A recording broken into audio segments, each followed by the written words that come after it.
imagina quantos episódios desse eu vivi no autódromo. Da equipe fechar a porta e o autódromo ficar em silêncio. A própria Ferrari, quando o Gilles Villeneuve morreu, fica tudo em silêncio. A reação é o silêncio. Não, o clima é absurdo. No dia seguinte, você fala assim, no dia seguinte é vida nova. Não, vida nova não trabalha apertando roda, apertando isso, mas ninguém sorria. E naquele momento foi isso. Você lembrou bem, o Hélio de Ange. O Hélio de Ange morreu num teste. Em Paul Ricard. Em Paul Ricard. Correndo com a Brabham, que depois veio a ser do Nelson Piquet. Não, já tinha sido do Nelson Piquet. Não, depois, perdão. É 86, se não me engano. Depois o De Ange virou companheiro do Senna na Lotus e voltou para correr na Brabham. E aí ele morreu nesse acidente lá em Paul Ricard. O clima, cara, é terrível. É terrível. E Cogitou-se cancelar o Grande Prêmio por conta da lei italiana ou nem foi levantado isso? se foi levantado foi pelos tribunais, assim, mas lá não. Eu, por exemplo, aliás, qualquer piloto que você perguntar, eu tenho uma ideia, eu tenho uma convicção. A morte faz parte da Fórmula 1 e do automobilismo em geral. Tanto que, quando eu vou pegar minha credencial, na época que eu tinha permanente, eu assinava... Inscrito, né? Está escrito, e eu assinava uma responsabilidade por tudo que viesse a acontecer. Então, naquela época, fazia parte. Hoje, graças a Deus, a gente sabe que conceitualmente faz, mas hoje, graças a Deus, isso não acontece. Você vê cada batida violentíssima aí e não acontece nada. Naquela batida do Senna, cara, a gente imaginou... Aliás, tem uma tela, né, de um polonês ou de um húngaro. Ele saindo do carro, né? Ele saindo do carro. Em cima dessa foto, eu e o Rodrigo França, outro jornalista, a gente fez para a revista VIP uma matéria, um ensaio assim, se ele tivesse saído do carro, como seria a Fórmula 1 depois daquilo. Maravilhoso, né? A revista não existe mais, mas isso deve ter em arquivo mesmo. Revista VIP. É maravilhosa. Por exemplo, o Coulter não teria corrido na Fórmula 1. Não, ele era teste da Williams e não ia ter espaço. Talvez o Schumacher não fosse para a Ferrari, se você não fosse antes. Não, iria para a Ferrari, mas ele não ganharia 7 campeonatos. A gente sugeriu 5. Tá. Porque outros 2 seriam do Senna. O Senna também seria pentacampeão. Vitórias, poles. E o que estaria o Senna fazendo hoje? A gente cogitou assim, bom, o presidente da FIA. Não era a dele, mas ele, de alguma forma ele estaria ligado, não obrigatoriamente à Fórmula 1, mas ao automobilismo, com certeza. Talvez uma equipe aqui na Stock Car, sei lá. A matéria, o ensaio é exatamente isso, pensar no que pudesse ter acontecido. Então, no sábado, pelo Ratzenberger, já estava muito ruim, o Senna principalmente. Eu não fui nesse jantar, que foi ele, o Braguinha, o irmão dele, o Leonardo, e o sócio dele, o Birajara Guimarães, sócio dele na Audi, que estava vindo para o Brasil, e o Galvão. E antes de ir para o jantar, o Frank Williams pediu que ele passasse no quarto dele, Frank Williams paraplégico. Ele falou para o Senna assim,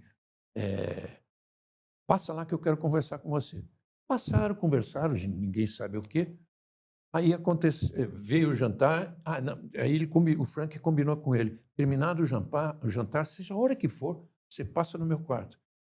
A porta está entreaberta, e se você bater na porta do lado, é o cara que empurrava a cadeira de rodas, que fazia tudo, o meu acompanhante, ele vai te levar que eu quero falar com você. Ele, Frank Williams, temia que o Senna abandonasse a carreira antes da corrida. Por conta de tudo que estava acontecendo. Por conta do Ratzenberger, do Rubinho. Na sexta. E do Ratzenberger no sábado. Ele viu o tamanho do abalo do Ayrton. Então, aquela cena no box da Williams com o Senna segurando o aerofólio introspectivo, era claro, o fato do Schumacher já ter ganhado 2 corridas, ele ter não terminado 2, mas era também o peso emocional de tudo isso. Eu vejo dessa forma. Primeiro, assim, tirando o lado espiritual, que ele era muito espiritualista, tirando isso, o Schumacher tinha ganho 2 corridas em que ele tinha feito a pole. né? Uhum. Pô, esse cara vai continuar me superando? Então ele estava nisso, assim, tipo assim, que erro tem esse carro? Mas o lado espiritual foi muito forte naquilo. Por uma grande coincidência, o cinegrafista, que era nosso, era um francês que vivia em Mônaco, chamado Armand Deus, ou seja, Deus. Ele que fez toda aquela cena maravilhosa, espetacular. E aquilo tudo tinha um significado. Tinha um significado. Foi pouco antes da corrida, tinha um significado. Talvez até ele estivesse pensando, vou ou não vou entrar dentro desse carro? E aí aconteceu aquilo que ficou provado que a barra da direção quebrou e até no dia da morte, 2 dias depois da morte, saiu a edição da Auto Sprint, a famosa revista italiana, e a gente estava em Bolonha, embarcando para Paris vir para o Brasil com o corpo. E tinha a capa da revista, era toda preta, e tinha... Não, é morto Senna, né?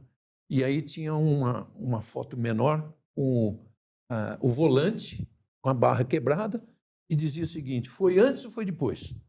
Mas tudo indica que foi antes, e, aliás, tem depoimentos antes, porque o próprio Senna pediu que aquela barra Fosse fosse operado. diminuída e serrada. Serrada e Uhum. soldada. Agora, tá, não, uma coisa soldada, solda eletrônica, nós estamos falando em Fórmula 1. Sabe? Aquilo, teoricamente, seria mais resistente do que uma barra sem quebra nenhuma. E aconteceu essa fatalidade. Naquele momento, e a transmissão é muito carregada em termos emocionais, já ouvi relatos seu e do Galvão que ele chega a sair da cabine, que você vai tocando. Qual é o momento? Porque naquela curva, Piquet se acidentou em 87, o Berger com aquele acidente terrível com o carro pegando fogo, o Alboreto também bate num treino na Tamburello, e os três saem vivos. E o acidente do Senna talvez tenha sido O mais leve, o digamos mais assim. leve. Que momento que tanto você como o Galvão se entreolharam e falaram: isso não é normal, isso é grave? Cara, em nenhum momento, porque eu acho que a gente evitou, subconscientemente a gente evitou isso. Claro que olhava assim, do lado a cabine de Imola é muito apertada, e a gente fica assim de lado para a pista, de olho nas telas dos monitores. Né? Então ficava o Galvão aqui, eu e o Cláudio Amaral, que era o técnico de som da época, e fora, porque não cabia dentro, estava o Braguinha, estava o Bira, estava o Leonardo Senna, sim, fora, um espaço aberto para assistir a transmissão, para ouvir a transmissão, e assistir. O Bira foi o primeiro cara que olhou para mim e falou assim, e desceu correndo. O Leonardo desceu, o Braguinha desceu, e aí nós ficamos lá. Teve esse momento que o Galvão limpava com o lenço tudo, mas não aguentava, não resistia ao suor, todo o nervosismo, ele saiu da cabine. Eu fiquei 5 minutos levando a transmissão sozinho. E aí, quando ele voltou, aí teve um momento que não teve isso assim de entreolhado e dizendo assim, morreu. Não existiu isso. Mas depois, quando você cai na real e que você não está vivendo a tensão daquele momento, você vê que, por exemplo, fisicamente, o momento em que estira o pé é a morte cerebral. Né? O Maurício Gugelmin, muito amigo dele, ele, a Estela, a mulher dele, eles viviam juntos lá na Inglaterra, moravam juntos. Maurício Gugelmin, mais tarde, me contou, Maurício correu na Fórmula 1 também, ele me contou que no momento em que o Ayrton está dentro do carro, vocês lembram que ele faz um... Com o capacete pro lado, que o Galvão fala, mexe a cabeça, Senna. Então, para nós aquilo era um sinal positivo de que mexeu a cabeça. Você fica, É um espasmo. a gente estava assim, convencionado a ver um lado bom daquilo, um lado positivo daquilo. Mas o Gugelmin me falou depois, ali ele sentiu que tinha acabado. Uma historinha particular. Ele tinha um fotógrafo, o Senna tinha um fotógrafo particular italiano chamado Angelo Orsi, né?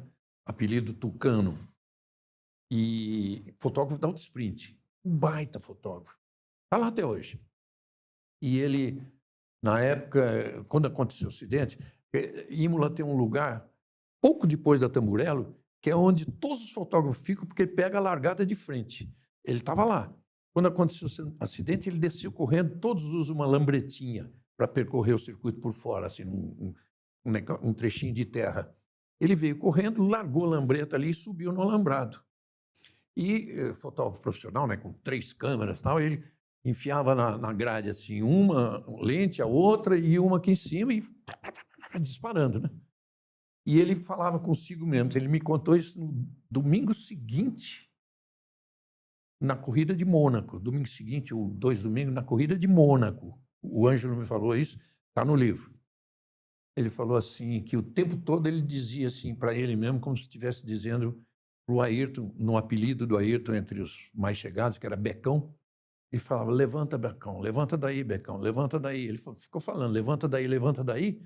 Nessas ele abaixa a câmera de cima, abaixa para olhar, né? Já era digital. Ele olhou assim e viu escorrendo líquido branco. Ele falou assim, putz, baixei tudo, entendi tudo. E ele destrói esses negativos, né? Ele leva o negativo, tem na casa dele. Então, eu falei que era digital, como é que era digital? Ah, não. Acho que ele vê depois. Veio depois, não, mas então, essa câmera que ele abaixou, aí ele deixou de fotografar e olhou, ele estava a 3 metros. Aí ele viu, né? Viu isso aí e foi quando ele percebeu. E aí ele tem o filme negativo, todos, e ele terminou aquilo. Na segunda-feira ele estava na sede da Autosprint, na segunda, não sei, na semana. A sede da Autosprint, certamente na segunda, porque a sede é Bolonha, né? Do lado. E ele falou com os diretores, falou assim, olha, vocês podem me demitir, mas eu não publico essas fotos, não quero essas fotos publicadas. Eu não sei se houve discussão ou não, mas acabaram concordando e ele botou no cofre dele. Fechou no cofre dele. Deve estar lá até hoje.